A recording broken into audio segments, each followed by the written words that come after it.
Bonjour, nous nous trouvons dans le kibboutz Hanita et qui a ouvert en 1938. La plus grande partie des membres, que l'on appelle les Vatikim, sont âgés de 70 à 90 ans puisqu'ils ont été les fondateurs du kibboutz. Une loi anglaise disait que quand vous aviez construit une tour et une muraille en dur, vous ne pouviez plus être expulsé d'où vous trouviez. Ainsi donc, Hanita a été le premier kibboutz qui a été édifié par ce moyen.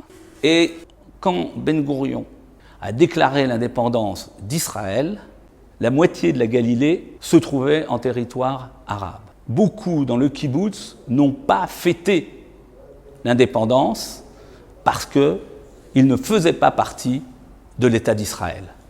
Et ce n'est donc qu'à la fin de la guerre d'indépendance de 1949 que la guerre gagnée, toute cette partie, et Hanita, ont donc rejoint l'État d'Israël. Ici, vous avez une photo qui montre, contrairement à ce que l'on croyait, que les Arabes de cette région ont très vite décidé de coopérer avec les Juifs pour le bien de tous. Alors j'arrive à ce qui était, lorsque le kibboutz était collectif, au point culminant de la rencontre de l'ensemble des personnes, puisqu'elles se retrouvaient 3 fois par jour pour le petit déjeuner, le déjeuner et le dîner. Cet endroit s'appelle en hébreu le Hadar Ochel, qui veut dire la pièce où l'on mange. Il y avait pour tous ces repas environ 300-350 personnes. Tout le monde venait car tout simplement, le kibboutz étant collectif, il n'y avait pas de cuisine dans les maisons où les gens habitaient. Certains, comme moi, étions engagés par le kibboutz pour enlever tous les couverts et toutes les assiettes lorsqu'elles avaient été lavées, et c'était brûlant. Et il n'y avait pas de gants. Je peux vous dire que c'était une punition pour chacun d'entre nous.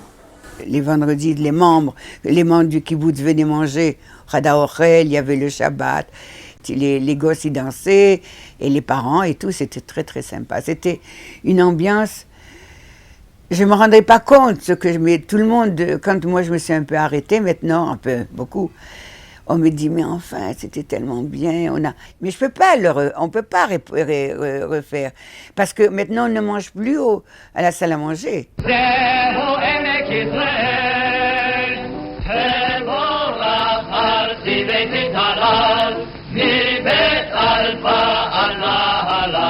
La seule façon de sauver le kibboutz, c'était de faire ce qu'on a fait en fin de compte. Créer un nouveau quartier, on a une centaine de personnes comme ça qui se sont installées, qui ont monté leur maison ici, dont les jeunes qui avaient quitté à l'époque, les jeunes enfants qui étaient nés ici. J'étais assez contre quand on a commencé à parler de faire les changements qu'on a faits, mais je trouve que c'est très bien. Ça ne pouvait pas continuer comme ça. On a vécu de cette façon pendant près d'1 siècle, il faut dire. Hein. Le kibboutz a tenu près d'1 siècle. C'est déjà pas mal. Mais ce n'était pas possible.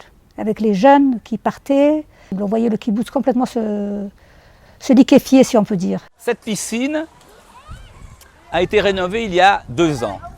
La piscine antérieure a donc une histoire. Elle a été construite dans les années 50-51.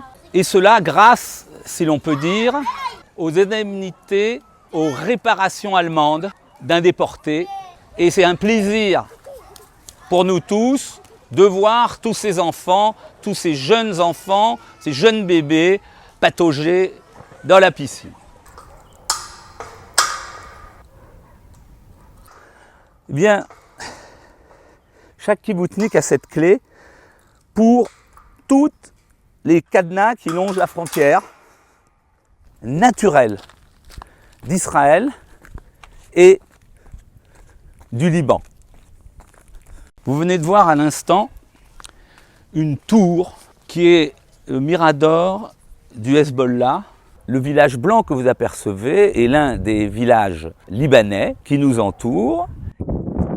Tous les arbres sont des arbres libanais. Nous avons transformé ce lieu en lieu de rencontre pour les enfants où nous leur apprenons ce que c'est que la paix, de vivre avec nos concitoyens arabes israéliens et nous l'espérons demain avec nos voisins libanais. Donc le kibbutz a été inventé pour permettre aux femmes, c'est surtout cette partie-là, pour permettre aux femmes de vivre comme les hommes, quoi, c'est-à-dire de pas être obligées de rester à la maison, garder les gosses et tout ça. Et en fin de compte, c'est ce qui est arrivé. Mais les gens ont oublié que c'était pour ça. Il n'y avait rien d'idéologie, il n'y avait pas d'idéologie là-dedans. Le kibbutz ne voyait pas ça d'un œil. Qu'est-ce qu'elle a fait? Elle n'est même pas mariée, et puis elle a un gosse et tout. Non, moi c'était normal. Les enfants ne dormaient plus seuls, ne dormaient plus avec leurs parents, mais ils dormaient dans une maison d'enfants où ils étaient gardés. D'ailleurs, même à cette époque-là, il y avait des gardes, les femmes et les hommes qui gardaient toute la nuit, quoi. Je suis montée en Israël en 1961, en février, et j'étais au kibbutz, je suis arrivée au kibbutz quelques mois après. La majorité parlait français, et alors c'était beaucoup plus facile pour nous de nous intégrer à Hanita. J'habitais à Constantine quand on m'a parlé du kibbutz. On m'a dit que le kibbutz, tout le monde est la même chose. On donne d'après ses moyens et on reçoit d'après ses besoins. Et c'est ce qui me convenait. J'ai dit, ça, c'est mon idéal. Nous sommes partis d'Algérie en 1962 et je suis arrivée donc en 1962 en France. Et je me suis très vite rendu compte que je ne pourrais pas vivre dans ce pays où je voyais quand même des marques d'antisémitisme. J'ai décidé en 1966 de venir en Israël pour voir ce que c'était quand même. Et puis je suis restée. J'ai été intégrée très vite, j'ai parlé très vite hébreu. J'étais bien, quoi.